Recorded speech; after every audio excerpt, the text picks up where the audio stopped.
ওয়াহিদা রেহমান এই বিখ্যাত চলচ্চিত্র অভিনেত্রী প্রায় ৬০, ৭০ এবং ৮০-র দশকের হিন্দি চলচ্চিত্রের সফল অভিনেত্রী হিসেবে খ্যাতি লাভ করেছিলেন। তিনি সত্যজিৎ রায়ের অভিযান ছবিতেও অভিনয় করেছিলেন। আমরা অনেকেই জানি না ১৯৭১ সালের বাংলাদেশের মুক্তিযুদ্ধে তিনি দূর থেকে বিশেষ ভূমিকা পালন করেছিলেন। সেই সময় বাংলাদেশে গণহত্যার প্রতিবাদে অনেকেই ঐক্যবদ্ধ হয়েছিলেন। তার মধ্যে একজন ছিলেন ওয়াহিদা রেহমান, যিনি সক্রিয়ভাবে এই প্রতিবাদে ঐক্যবদ্ধ হয়েছিলেন।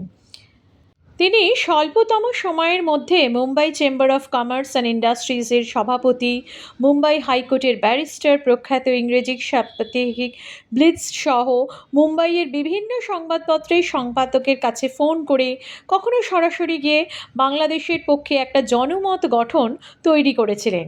বুদ্ধিজীবী, শিল্পপতি, সম্পাদক এবং মহারাষ্ট্র প্রশাসনের বিখ্যাত কর্তা ব্যক্তি যাদের উপর ওয়াহিদার একটা প্রভাব ছিল, তাদের কাছেও বাংলাদেশের মুক্তিযুদ্ধের প্রতি সমর্থন আদায়ের জন্য তিনি গিয়েছিলেন এবং তার এই অসাধারণ দক্ষতার মাধ্যমে বাংলাদেশের মুক্তি সংগ্রামের পক্ষে একটি জনমত গঠন করেছিলেন।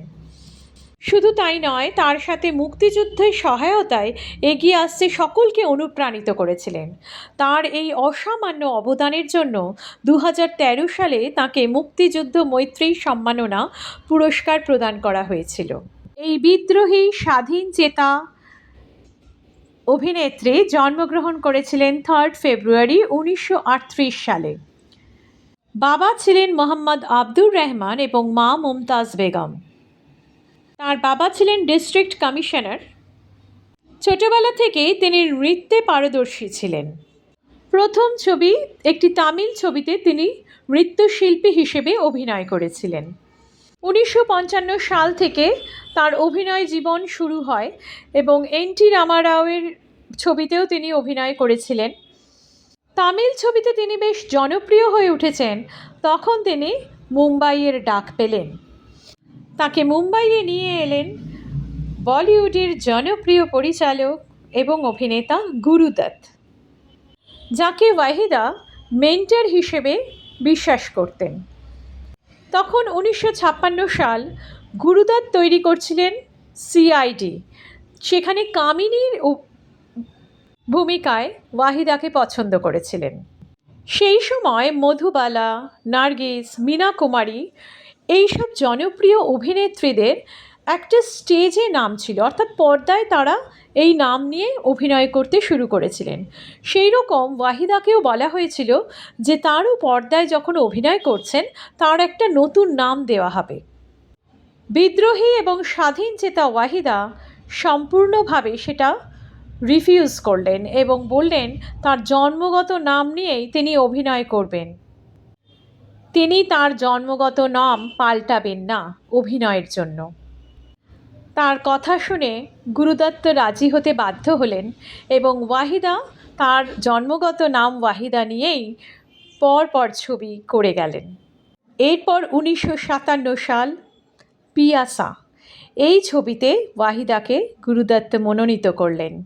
এরপর গুরুদত্তের সাথে তিনি আরও কিছু বই করেছিলেন, কাগজ কে ফুল, চৌধুরী কা চাঁদ, সাহেব বিবি और গুলাম এবং পর ছবি অসাধারণ সাফল্য লাভ করেছিল।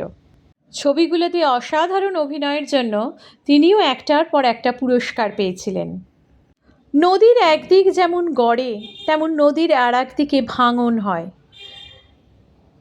সেই রকম ওয়াহিদা যেমন একদিকে সাফল্যের চূড়ায় উঠছে, ঠিক তখন গুরুদত্তের সংসারে ঘনিয়ে এলো অন্ধকার। ওয়াহিদা ও গুরুদত্তের ব্যক্তিগত সম্পর্ক নিয়ে নানা রকম গুঞ্জন শুরু হলো এবং সেই গুঞ্জনের শিকার হলেন গুরুদত্তের সংসার, অর্থাৎ গুরুদত্তের স্ত্রী গীতা দত্ত, এবং তাদের সংসারে দাম্পত্য কলহ ভীষণভাবে শুরু হলো। অশান্তি চরমে উঠল। একসময় গীতা দত্ত তাঁর সন্তানদের নিয়ে অন্য স্থানে চলে গেলেন। সাংসারিক অশান্তির কারণে গীতাও গানের দিকে ভালো করে মন দিতে পারেননি এবং তার গানের কেরিয়ারও কিন্তু নিচের দিকে নামছিল। গীতাকে বাদ দিচ্ছিলেন মিউজিক ডাইরেক্টররা। গুরুদত্ত প্রতিভাশালী ছিলেন, কিন্তু তিনি সেভাবে পুরস্কার পাননি। এইসব নানা কারণে নৈরাশ্য ঘিরে ধরে তাকে। তারপর ব্যক্তিগত জীবনের টানাপোড়েন, তখন ইন্ডাস্ট্রির চর্চার বিষয়, সব মিলিয়ে কেরিয়ারের বাধা হয়ে দাঁড়ালো। মদ্যপান করতে শুরু করলেন। মানসিক অবসাদ, স্ত্রী, সন্তান, কেরিয়ার সব হারিয়ে গুরুদত্ত তখন নিঃস্ব। সেই সময় ওয়াহিদার কাছে অনুরোধ করেছিলেন সাথী হয়ে থাকার, কিন্তু ওয়াহিদা ফিরে তাকাননি। হতাশার সাথে লড়াই করতে করতে গুরুদত্ত পরাজিত হলেন এবং পৃথিবী থেকে খুব তাড়াতাড়ি চলে গেলেন। ততদিনে ওয়াহিদা গাইড, নীলকমল এই রকম ছবিগুলো অভিনয় করে খ্যাতির শীর্ষে রয়েছেন। এরপর 1962 সাল স্বনামধন্য পরিচালক সত্যজিৎ রায় ওয়াহিদাকে মনোনীত করলেন তার ছবি অভিযানের জন্য।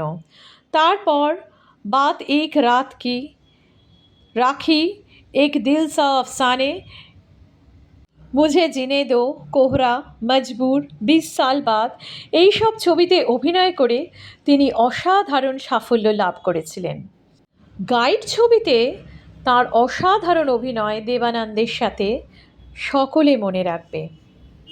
গুরুদত্ত, দেবানন্দ ছাড়াও ওয়াহিদা রহমান অভিনয় করেছিলেন দিলীপ কুমার, রাজেন্দ্র কুমার, রাজ কাপুর এবং রাজেশ খান্নার সাথে। 1971 সালে সুনীল দত্ত পরিচালিত রেশমা और সেরা ছবিতে অসাধারণ অভিনয় করে তিনি ফিল্ম অ্যাওয়ার্ড পেয়েছিলেন বেস্ট অ্যাক্ট্রেস হিসেবে। 1973 সাল থেকে তিনি সাপোর্টিং রোলে বেশিরভাগ অভিনয় করেছেন, যেমন ফাগুন, ত্রিশূল, কভি কভি, জ্বালামুখী, ধরমকান্ত, নমক হালাল, কুলি, মশাল, চাঁদনি, লম্হে। সেই সময় তিনি বলিউডের সবথেকে সুন্দরী নায়িকা ছিলেন, কিন্তু নায়িকার রোল করার সাথে সাথে তিনি অভিনেত্রী, তাই সাপোর্টিং রোলেও কিন্তু তিনি অভিনয় করেছেন।